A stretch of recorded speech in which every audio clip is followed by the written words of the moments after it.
No nonsense gin drinking. All gin, no nonsense. Hello gin lovers, welcome back. I'm Bobby Freeman and today, my friends, I'm very excited to announce a celebrity gin on the show. Let me introduce you to Jame's Gin, Asian Parsnip. Now this is produced, as many of you will probably know, by James May. If you don't know who James May is, he started off as the other guy on Top Gear, the TV presenter, but gradually sort of went from the lesser known presenter to most people's favourite. And he's also obviously went on to do the Grand Tour and many other TV shows as well. And one thing we definitely know about James May is he loves a drink. So much so he even bought half a pub. I'm not sure what happened to the other half, but anyway, he's got half of it, and he decided to himself he's going to sort of wade into this sort of gin craze that's going on, certainly here in the UK, and make his own gin. And judging by the name, Asian Parsnip, it seems to me like it's going to be an extremely original gin, because I don't think we've ever had a gin flavoured with parsnip before. Asian Parsnip. It sounds like a racehorse to me. Coming around the last bend now, and they're looking steady as they go over the final fence. Spare rib nibbler is up in the front. It looks like he's going to take it, but we've got Asian Parsnip coming up on the left-hand side. Asian Parsnip making a mighty run for it, but they come up to the finish line. Looks like Spare rib nibbler is going to take it, but no, Asian Parsnip is going to do it. Asian Parsnip takes it by a nose to win the Grand National entry. What a result for Asian Parsnip. So we're really in unknown territory here. I've no idea. This could go either way, to be honest. I like the fact it's out there, but is it too out there? Well, I tell you one thing, my friends, we're going to bloody well find out. But before we do, I have good news, because another one of my subscribers has joined my patrons. I got the message just literally before I came on camera this morning, so I need to say thank you very much to Kelly Shoemaker. Kelly, you are an official supporter of the show. I am forever in your debt, and I quite literally salute you. So then, let's see what they say for themselves on the website, shall we? So it seems like this is all genuinely written by James May, because it seems to be in the sort of vernacular he sort of likes to use. So, ever since my mother gave me some as a baby, I've been fascinated by the taste of gin. Much later in life, I bought half a pub and was struck with an idea. What if I created my own gin to serve to the customers? After a few more gins, this idea has blossomed into a rabid desire for world domination through gin. Hello. I decided immediately that my gins should feature flavours never tasted in one. Flavours that would celebrate both my homeland and the pleasures I've enjoyed over many decades of international travel at other people's expense. Eventually, we cracked it. We knew the golden moment had arrived. We had created Asian Parsnip. Take a sip and you will genuinely experience notes of nutty, sweet parsnip, redolent of the damp soil of the English countryside, and that sparkle of spices that have thrilled everyone and anyone who has travelled in India, Southeast Asia, or had a takeaway. Well, my friends, that sounds bloody good to me. And also, I think it's quite apt that we should feature James May's gin on this particular show, because he likes sort of tinkering around in old dusty garages with machinery. And if you look outside the boundaries of my screen here, this is actually James May's dream in here. This is an old garage. I've got a big pile of, I've got two lawnmowers over there. That's the thing about being British. You have to have two lawnmowers, one that works and one that's broken. Just off camera here, we've got a wheelbarrow that's only got one handle. It's completely useless. Over there, we've got a selection of old step ladders, some of which will support your weight, some will not, and will result in catastrophic injury. Right then, enough waffle for one day. Let's get the top off and have a sniff. And it does have a cork, of course, so this is the James May cork test. The James May cork test. Does that sound like him? Not really. So, do we have a squeak? Ooh, not really a squeak, more of a gentle hum. We'll go for the full pull. Ooh, not bad, not bad. Medium to high range, I'd say. I do admire the way I got doused in gin whilst I was doing it as well. So, not bad cork test, but it doesn't matter anyway. It's just a bit of fun. Right then, in the old glass, and I do like this sort of splayed out sort of spout bit there. I believe it's called a flange. I like that because it just makes it easier to pour, and I don't get soaked in gin and it doesn't go over my desk. Anyway, that's by the by. Let's get the old nostrils in there and have a good old sniff. So here we go, nose going in. Oh, fuck. God. Okay, calm yourself, puppy, calm yourself. This is a bit of a tricky one, because I do like James May and I enjoy everything he does, so I kind of really wanted to like the gin as well, but I thought it's going to be awkward if I don't. But as I say, I'm always honest with my viewers. Look what I said about the Royal Family's gin. I said it was absolutely shit, and I've definitely ruined my chance of being knighted in the New Year's Honours list. However, this has got a thick... I always like it when it has a thick aroma. It's almost like you can sort of put a knife in there and kind of cut yourself a slice of it. But what is it thick with, I hear you ask? Well, it's thick with load of juniper to the point it's almost kind of musty. It's musty with it. And a gin obviously has to have juniper. So straight away he's thought to himself, he's clearly a purist, I think, so he thought we need to give this a huge bed of juniper. But there's something kind of just around that cloud, thick cloud of juniper. There's like tinged with just a tingliness of kind of just delicate spiciness. And do I get any parsnip? Oh, and then he chucked it on the desk then. Do I get any parsnip?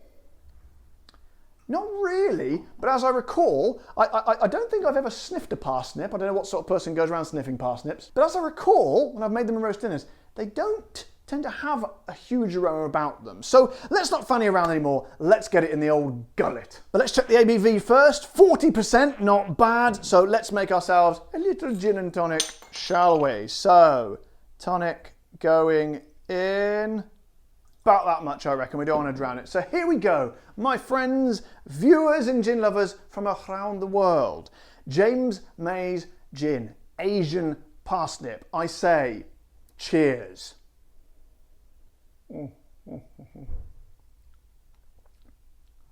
Oh my Lord. Oh, wow, wow, wow. You know, I have all sorts of reactions when I taste the gins on this show. And some people say, oh, you always just go on about, you just sort of say each gin is better than the last. And I try and take you through the journey that I'm going through. And that is quite a journey. However, I am aware that means nothing to you. So let me take you by the metaphorical hand and guide you down the path on which that journey, leads. First of all, you're hit with a kind of, straight away, when it gets in the mouth, a beautiful kind of citrusy kind of tanginess and sweetness. Not quite, that's a little bit too far. Pull that back a little bit, not quite tangy, about 20% tangy, 40% sweet. That only makes 60. What's the other 40? I don't know. But that's what hits you first. A very, very pleasant kind of sweet sort of citriness. But then, that is merely the hors d'oeuvre.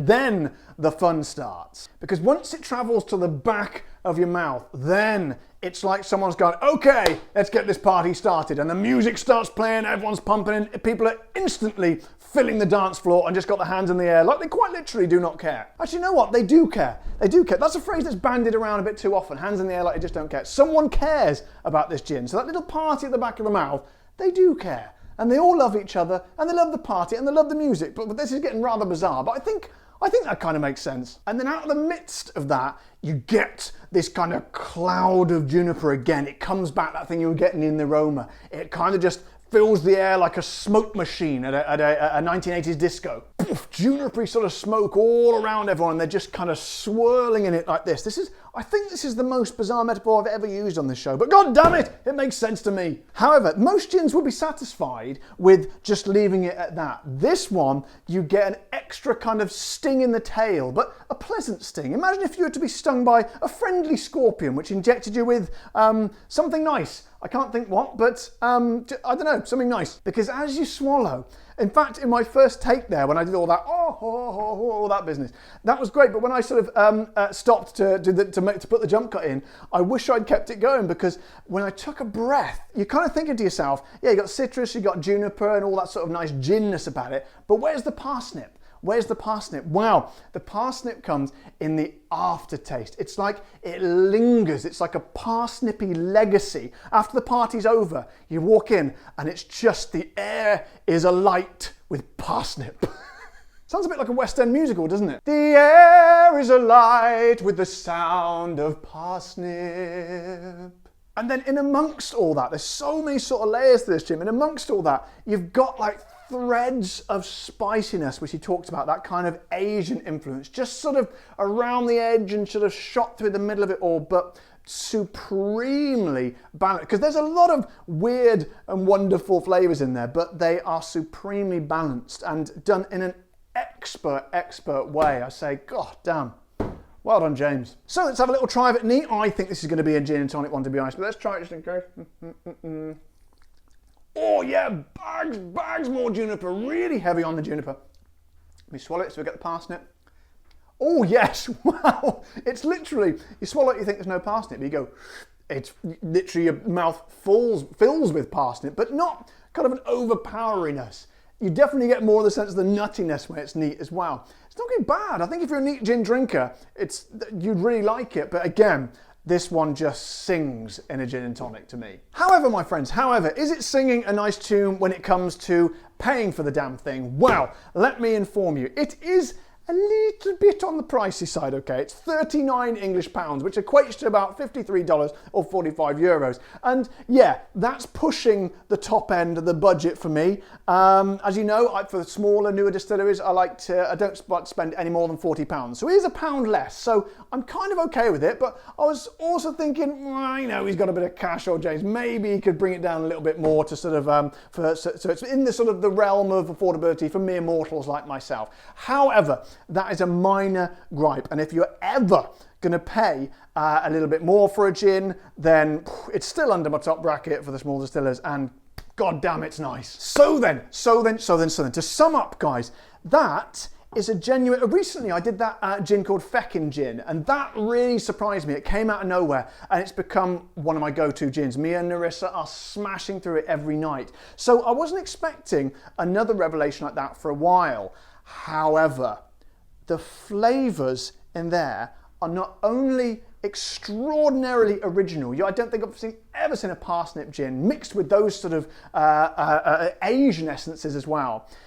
That not only are they super original, they are supremely expertly balanced together, as I said, and work in a harmony, the level of which I haven't really experienced for a while on this show. And some people might say, oh yeah, you're just saying it because he's famous and his James made gin. Like I said before, you can't get more famous than the royal family, and I completely panned their gin. It was awful. I speak as I find, and I'm honest. I'm always honest with you guys, otherwise what's the point of me being here? And I'm telling you now, when you see this, for the love of God and all that is good and holy, get some on your shelf, because I defy anyone not to absolutely love it. It's magical. It's absolutely magical.